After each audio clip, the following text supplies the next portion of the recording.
About a year ago, I found myself in a job that I was pretty unsatisfied with, so I began to ask myself these questions. And the top 3 jobs I wanted to be as a child were a ballerina, an astronaut, and a worldwide explorer. Yeah. I'm not flexible enough to be a ballerina. Yes, you are. No, I'm not.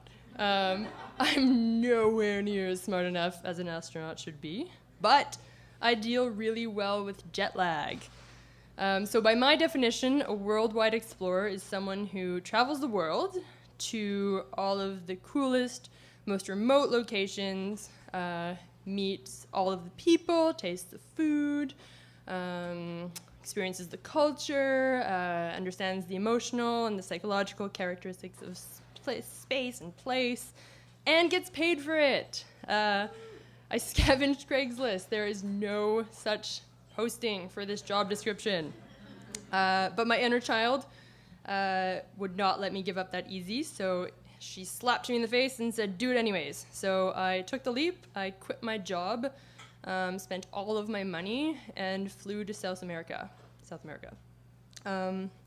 So now my issue was, and my biggest obstacle was, how do I become successful at a job that basically doesn't exist anymore? So like everything, any venture, I guess, I thought I needed a structure.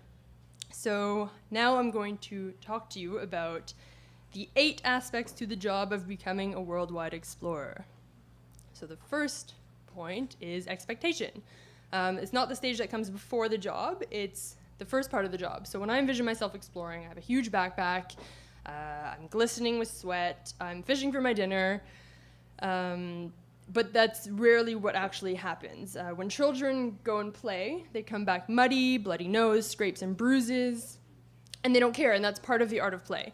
The second point is curiosity. So everyone's curious, that's a given.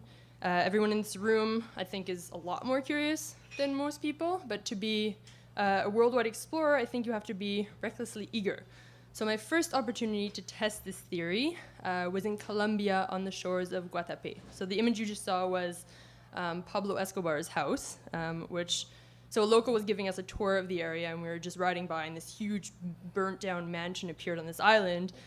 And the driver said, oh, that was Pablo Escobar's house. And I was like, oh, can we go see it? And he said, no, it's really dangerous, it's illegal, you can't. So I begged him, he wouldn't let me go. So it took 3 days of begging around town. We finally found a waiter at the restaurant nearby who had a boat, who was willing to bring us there and sort of turn a blind eye for a big tip. And I got on and took pictures. And so my point is, sometimes you have to hop a fence, cut a lock, or ignore the fact that drug cartels still own the land and go on it anyways. My third point is to be a worldwide explorer, you should imitate children. So children aren't domesticated by self-consciousness, they're not polite, they don't really care what's normal. So I met Thomas in an abandoned salt mine in southern Chile, and I was about to take a really good close-up of the salt formation, and he walked right into my view and took a chunk off the wall and ate it. And he started licking it. Like, oh, that's the most obvious thing to do. And a child had to remind me that the most effective way to experience a salt mine was to taste it, which brought me to my fourth point, put things in your mouth. My fifth point is to play along. So playing along, you can eat the dishes, speak the language, but to really play along, you have to force yourself out of your comfort zone and challenge yourself mentally, culturally, and physically. So this is in Cusco, Peru. I was taking a course on the history of cacao beans, and Gladys was teaching us how to make this traditional Inca drink, and there's a special ingredient, human blood. So I didn't want to drink anyone else's blood, so I volunteered. So I put my tongue over the thing. She came in with a needle, and I was, she was just about to do it, and then she said it was a big joke. But whatever. It was a good story. Which a less dramatic way to blend in and to play along is to follow some local explorers. So this dog I actually followed for 4 hours west of Santiago, and he brought me through the best alleyways to the best viewpoint of the city. Never follow llamas. They're really not interesting.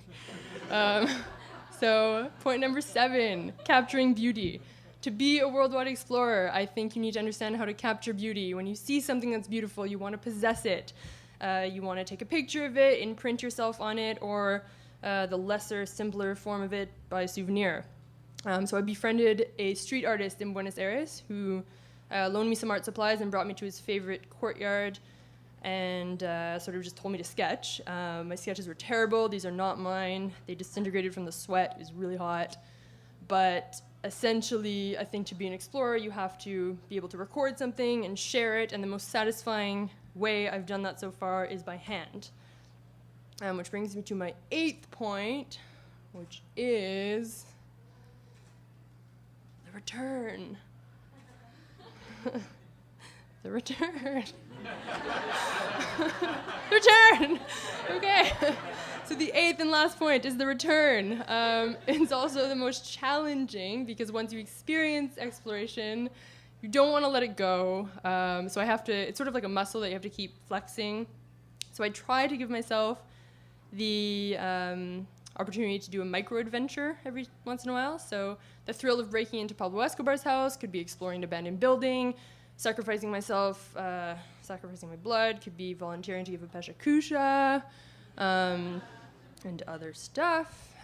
So basically by taking, creating a structure that was essentially allowing me to take a more childlike approach to life, allowed me to enjoy my work a lot more. And eventually I found out that there is an adult version of a worldwide explorer, and I no longer have to try to remember what I wanted to do as a child because I can do it today.